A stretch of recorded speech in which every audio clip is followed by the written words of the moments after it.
So today guys, we're going to be doing something a little bit different compared to what I've normally done on the channel. I've been wanting to do this for quite some time actually, but I thought I would wait until we're a little bit further into the game rather than doing it right at launch, just to let the actual reviews be a little bit more balanced rather than being reviews after like a week of the game being out. So today we're going to be reacting to some of the 1-star reviews for Star Wars Hunters. I thought it would be interesting to take a look at essentially people's worst reviews, the worst things they have to say about the game, and kind of see whether I agree with any of it or see if people are just having a big sook over nothing. I've always wanted to do this and I thought it would be the perfect time to do it for Star Wars Hunters. So I'm on the Google Play site at the moment. Obviously, it's also available on iOS and the Switch, but this is just the easiest to access the reviews. So we're going to go and take a look at the reviews. Now, obviously the game is rated a 4.7 out of 5, which is pretty damn good out of 33,000 reviews, and it's got, I believe, over 1 million downloads just on Android. So it makes it all the more interesting to see what people are saying negatively about this game, considering it seems most people will very much rate Star Wars Hunters. A 4.7 rating, as far as I'm concerned, is pretty damn good for a mobile game. So let's get stuck into it. I'm going to go to see all the reviews, and then I'm going to set this to the 1-star reviews only. And I guess I'll go the newest, probably makes sense. Or I guess maybe most relevant actually would make more sense. Yeah, I'll keep it on most relevant, and yeah, let's get stuck into some interesting reviews, and I'll just kind of see if I actually agree with any of this, or if not, I'm probably going to roast a lot of these reviews as well. So the first one here says, so the game is great if it works. Don't think it was an update because I was playing fine in one session, but as soon as I hit level 5, I've been getting a latency issue error and can't play anymore. It was never a problem. Been trying for days and still no chance to play. I was enjoying the game so much, no lag, no issues. Now I can't even get into a game. It might be because my latency spikes for a split second, but none of my played matches ever had this issue before. Please fix this. Now, I reckon the reason that this happened as soon as he hit level 5 is I'm pretty sure that's when the non-bot lobbies actually start to kick in. So that's pretty funny that as soon as he's playing against real people, he has rated it poorly, but it's also pretty fair if he literally can't get into a game at all. That's pretty rough, obviously. So I think it would be good for them to implement like a offline mode where you can just play against bots, because obviously not everyone has access to the internet at all times, but I guess they also probably see it as anyone who can probably download the game probably does have internet, and even those who don't have internet at home and stuff probably have got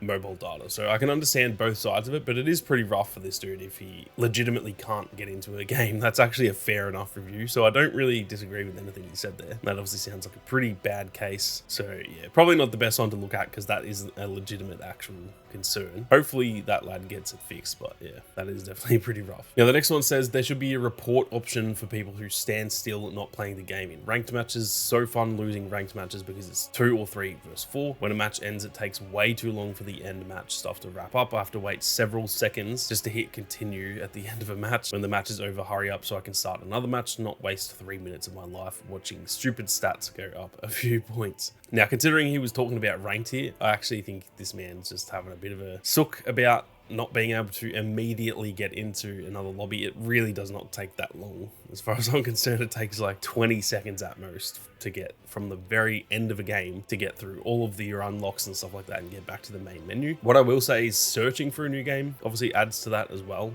And it does sometimes take a couple minutes to get into a lobby in ranked. So I guess what he's saying is fair enough, but yeah, I've really never seen someone say I have to wait several seconds. That is a big first world problem there. I do agree with this part though, losing matches because people are like standing still. That's pretty rough. That being said, I haven't had that happen that often. So yeah, another one that I guess this review is actually fair enough. He's not really made any points there that I disagree with other than I guess the timing of it, but at the end of the day too, like, yeah, it can take a few minutes at times to get into another match, which I think is fine if the games went for 10 to 15 minutes, but because they're so short, if you're spending 3 minutes in a match and then 2 minutes searching, that's actually a fair enough complaint, really. Now, next up, we have got one that says major balance issues, characters that one-shot where others take forever to do damage. I don't believe there's anyone who does one-shot. I mean, some ultimates, sure, but yeah, I don't think anyone really one-shots anyone. Actually, that's a lie. I think Diago can technically one-shot, headshot Reeve, maybe, but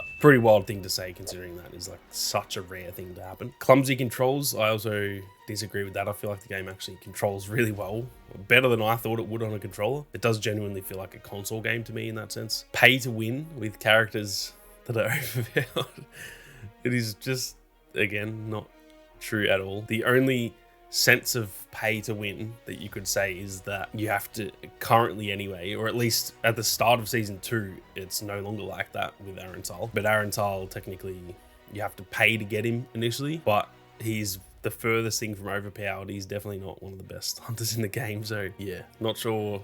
I think that's one of those things where any game that has microtransactions, people just say pay to win just because that's something they've heard other people say, but there is no element of pay to win in Star Wars Hunters. Nice thought for mobile and Switch crossplay, but it doesn't actually work. It does, can confirm. Mobile controls aren't smooth and Switch players clearly have a huge advantage. I'd probably agree with that. I don't know about huge advantage, but they definitely have an advantage. So that part's fair, I think. Has good bones, but still has a lot of work to make it a good game. Wouldn't recommend until they sort out these issues. Well, in fairness, half the issues this man mentioned are literally not even true. The only thing I can agree with is that Switch players have an advantage. And even then, to be honest, I don't think playing handheld on a Switch versus on a phone is actually that different. I think playing with a controller on the Switch is technically an advantage, but then also I'd argue playing on mobile is actually a slight advantage because most mobiles are actually stronger than a freaking Switch these days. So I would actually say playing on mobile with a controller is probably the most advantage you can have. I don't think playing on a Switch is actually that big of an advantage. It's mostly controllers versus mobile, you know, like handheld. That's a fair enough complaint, but also I don't think it's as big of a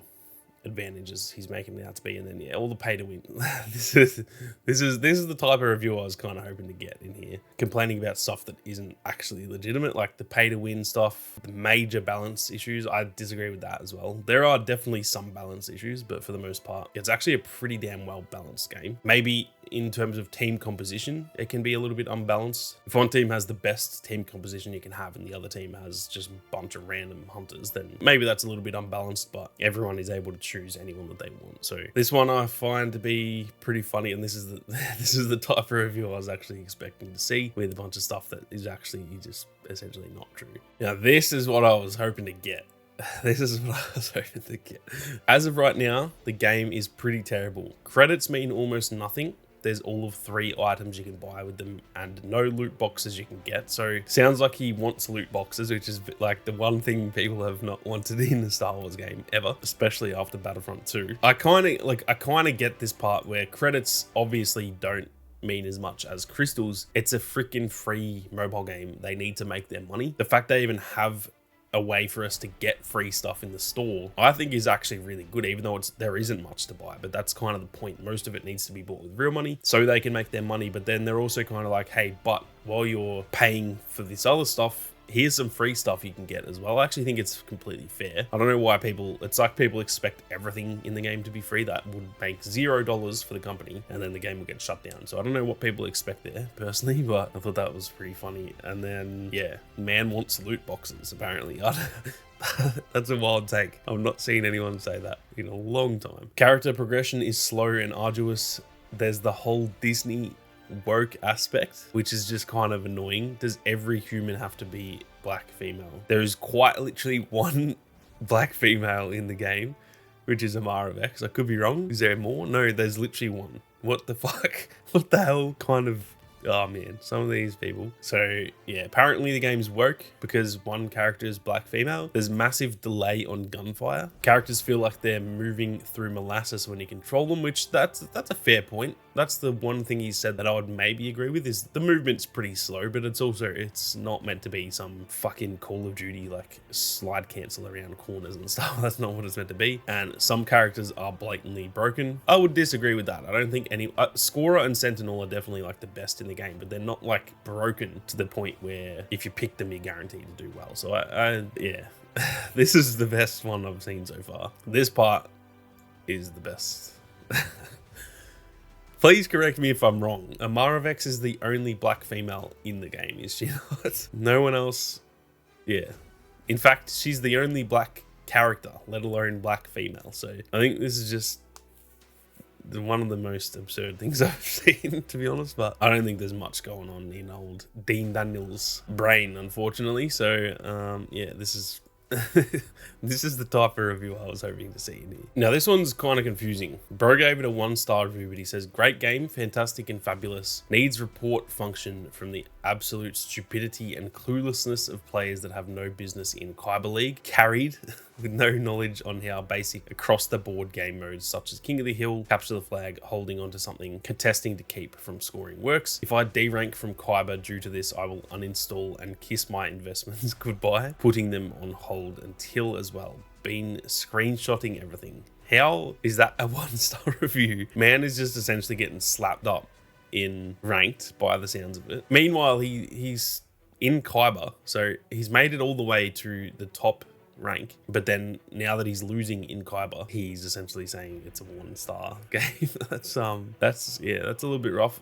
I understand the pain of like getting bad teammates. I feel like that happens to me all the time. I've actually solo queued during season 1 and made it to Kyber 1, and it was honestly, it got very frustrating towards the end because the amount of teammates that just don't know what the fuck they're doing. And if you're playing solo, it's pretty rough. If I just in season 2, I'm probably going to do a lot more playing with friends, and I feel like I'll get to Kyber within literally like a week because it's going to be a lot easier doing that. So I understand getting frustrated with bad teammates, but my god, rating a game 1, even though he said great game, fantastic and fabulous, unless that is meant to be sarcastic, but it's kind of hard to tell. But yeah, that's a pretty rough review. Man is essentially just admitting that he's getting slapped up in Kyber, and then apparently that makes the game overall bad. Now, the last one I'm going to go through here says, genuinely excited to try this only to quickly find out this is simply Overwatch, which it was never promoted as anything but a hero shooter, so I'm not sure what bro was expecting. A battle pass for mobile, yay. I don't see why that's a bad thing personally, but anyway. No socializing with other players whatsoever. Literally one tactic, stay directly next to your clueless teammate or you lose. That part I can agree with. I think I've said there should be some sort of like ping wheel or some sort of communication in game, so that's a fair enough point, but the rest of us are doing it without communication as well. 2 modes, stand on a circle or randomly run around the map, same as Overwatch. Shocker, there's definitely more than 2 modes. Characters like Reeve can essentially one-shot, in capitals by the way, one-shot any player.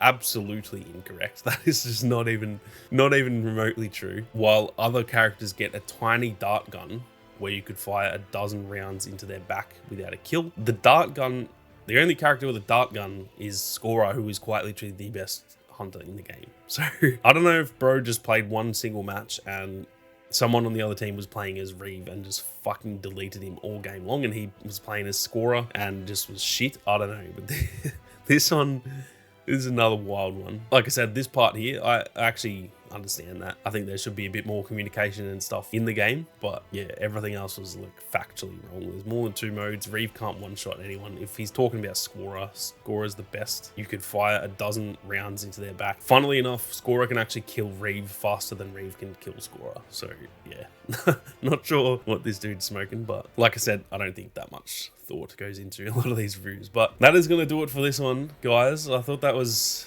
a fun little experiment to come and see what people are actually saying. Like I said, some of these were actually fair enough reviews. I think any genuine issues where people can't get into matches and stuff, that's fair enough to leave a 1-star review as far as I'm concerned. But a lot of these ones, especially the one about like Disney woke stuff, like what the hell, some people, man, that was exactly what I was hoping to get from looking at these reviews. But that is going to do it for this one. I'm keen to hear all of your thoughts on some of these as well, so if you guys think these are as funny as I do, feel free to leave a comment down below and let me know. But with that being said, thank you all very much for watching. You guys have a great day, and may the force be with you always.